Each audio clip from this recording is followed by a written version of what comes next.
Hey, folks. So there is a new Joker film coming out.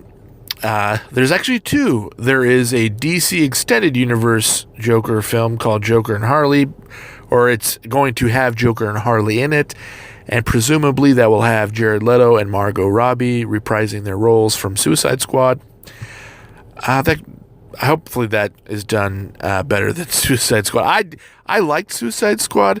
I just felt that the writing and some of the dialogue could have been done better, but overall, I think it was a decent film. Not the best in the DC Extended Universe, but I can rank DC Extended Universe films in another video.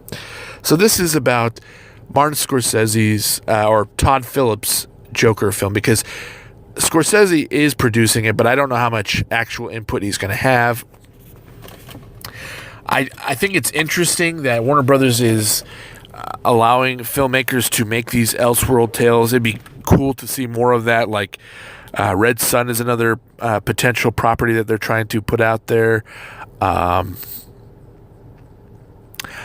It's been a long day, so I can't off the top of my head think of other Elseworld properties I would like to see. But anyways, there are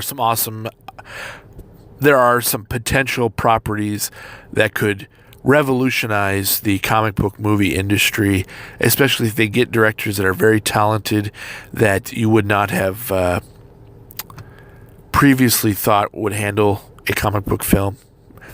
Anyways, so yeah, there's this Todd Phillips Joker film. It's most likely going to be R-rated, very dark and gritty, because both Todd Phillips and Scorsese, they make hard R films. They make films for adults, and that's fine. I'm really looking forward to this film. It could be one of the greatest comic book films ever, because the Joker is such an iconic character. He is as big as Batman, like one of the few villains that is as big as the superhero, which is, yeah, there are some iconic villains out there, but very few villains that are as big. I mean, the only other thing I can think of is Darth Vader. Like he is, well, he's probably actually bigger than the heroes even. Like, but that gives you an idea, approximation. Like there are very few villains that are as big as the heroes in their properties. So it's a rare thing. So there's potential for this film to explore new avenues within film and within comic book narratives. So I saw this tweet, or not a tweet. It was a interview of a friend of Todd Phillips on the Joe Rogan Experience podcast, which is a highly recommended podcast. I really like the conversations Joe Rogan has. I didn't listen to the full episode. I just heard about this story. But this friend said that they are trying to make a dark Joker film, which is commendable. But this Joker is somebody who has a permanent smile and has, been picked on, bullied, if you will, for looking differently his whole life. And I really don't. That put me off. I'm still excited for the film. I'm still going to see this film, no matter how bad it is, because I just see every comic book film for the experience of it, just as a fan. But I'm not a fan of the sympathetic Joker idea. I think that's part of the reason why. There's several reasons why Jared Leto's Joker didn't work in Suicide Squad, but one of them is he wasn't as crazy as he could have been, because he legitimately loved Harley Quinn, which in the comic books, the Joker doesn't really love Harley. And Harley, to her, maybe she really believes she loves the Joker, but still, it's a very messed up relationship, and it's not a healthy relationship at all. But they toned the Joker down, if you will. Yeah, he's a killer. He's still crazy, but his relationship with Harley, they made it a little bit more humane than it should have been, because for whatever reasons. But I just have a problem with just making the Joker a sympathetic villain. And I mean, there are ways to say that misfortune came his way, in his origin story. That's fine. But it should be impressed upon the viewer in the film that he was doing bad things even before he became the Joker. Maybe not evil things, but bad things. Like, yeah, he was a criminal, but don't make him like a victim of society. Like, make it his decision to do these things. Like, yes, misfortune came his way, but he chose to do bad things. Like, that's what separates a villain from a hero, is that a villain or hero will have unfortunate things happen to them, like Bruce Wayne had his parents, murdered in front of him. Superman had his entire planet destroyed. Scott Free was enslaved on the planet Apocalypse, and, Mr. Miracle. A lot of, tragedy in heroes, but they chose to rise above those situations. So it's okay to have tragedy, but don't make the villains victims, or, like, I don't know how to phrase it any better. Like, okay, here's an example. Don't go the route of the Danny DeVito Penguin. Like, I like Batman Returns.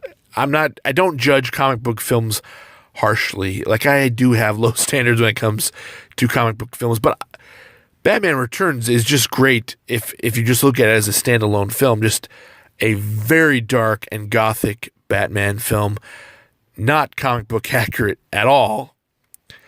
But they just tried to make Penguin as this guy, his whole life is just a tragedy, and he's just at the end of the day, he's just a victim of society. So even though the stuff that he does is evil, in the back of your minds at least, you're like, well, we can't blame him fully. The Joker needs to be somebody that you always blame fully because he's doing evil things.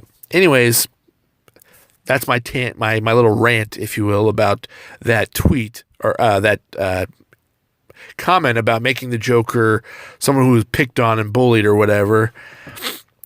Another idea, and this one's a positive. So I said something negative. Now here's something positive.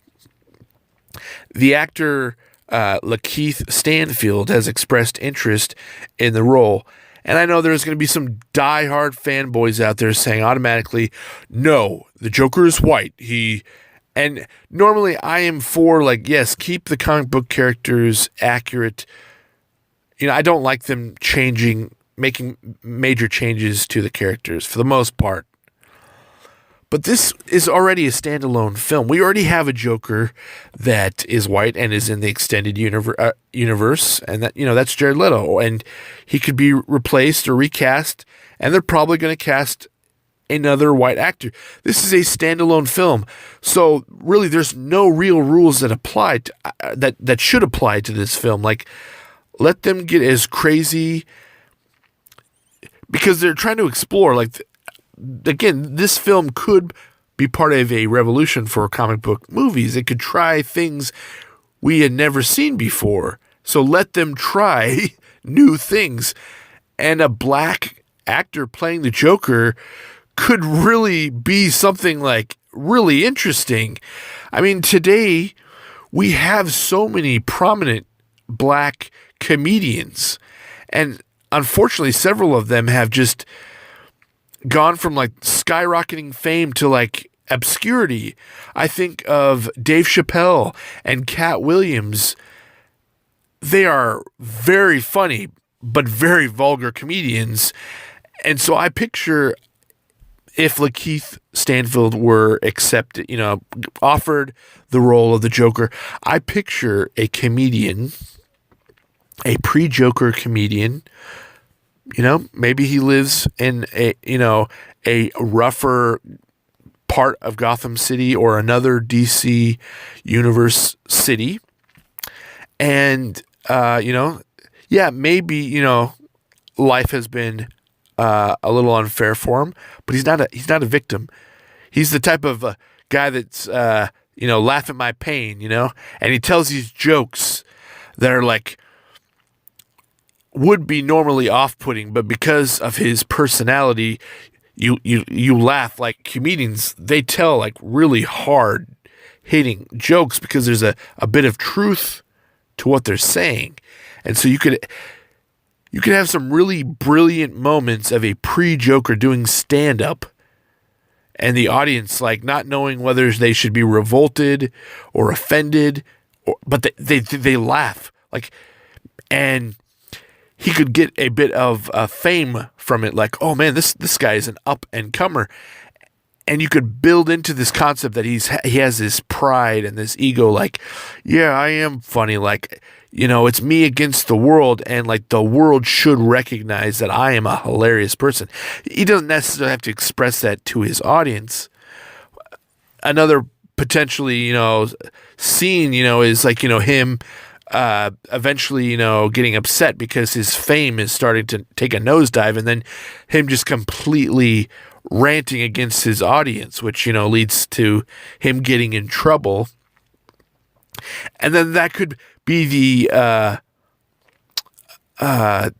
prelude to what gets him involved with crime. Like, he had so much going for him, and he basically ruined his career because he didn't know how to gauge his audience correctly, and he went, burned too bright and too hot, and then his career just plummets, and he had, he maybe owes the mob money, or maybe he just gets involved in crime because it's like, I am owed this, I should have been a millionaire. And so, he has things that kind of make sense, but still a rational, normal person wouldn't do because most people try to abide by the law. So even though there is some tragedy or some misfortune his way, he still makes bad choices, and they are increasingly bad decisions. Almost kind of like a Walter White situation, except again, not sympathetic, but increasingly he makes decisions that are worse and worse and morally compromising, to the point, where, yeah, maybe he takes a life, he kills somebody before he's even the Joker. I think that would be really fascinating. And you could have him retelling this story to a psychiatrist in Arkham Asylum. The psychiatrist could be a pre-Harleen Quinzel. It could be Hugo Strange, which would be awesome to see in film. You could have this like psychological squabbling where, Hugo Strange is like trying to manipulate the Joker into telling him things about himself that he's never revealed, maybe to use against the Joker, or the way to use the Joker against Batman. It'd be great if they had references to Batman, but you never see him. So like you feel the presence of Batman in some of the stories that the Joker has to tell, but you don't see him. It would just kind of like make the Batman almost seem mythological, like he is this urban legend. But we know, because we've seen the films, yeah, obviously there is a Batman because he preceded the Joker. He could be part of the reason why the Joker becomes the Joker. But I just think that would be really fascinating. There's so many things that they could do with this film, and so my excitement outweighs my apprehension. Either way, like I said, I'm going to see this film. I'm really excited for it. Probably one of my most excited, anticipated comic book films. I don't know, ever since Lakeith Stanfield said, I'd be interested, now in my mind, I'm like, I can really see it. If I could do concept art, I would totally like try to do a concept art of him as the Joker. I could see him playing the comedian and playing the Joker. It's just, oh man, he'd be brilliant. And it would, It would be such a risk too, because so many people would try to say, "Oh no, this wouldn't work," and then boom, like because I do believe that Lakeith Stanfield has proven he can be a solid actor. Just boom, knocking it out of the park. Anyway, those are my thoughts. I'd love to hear yours. What do you want to see in a Joker film? Who would you like to see cameo? Like, what type of villains would you like to see show up? Do you agree with my idea of Lakeith? It's not my idea, but do you agree with having potentially a black actor playing the Joker? I'd like to hear your thoughts. Let me know. As always, push that like button, comment, subscribe. Thank you for watching.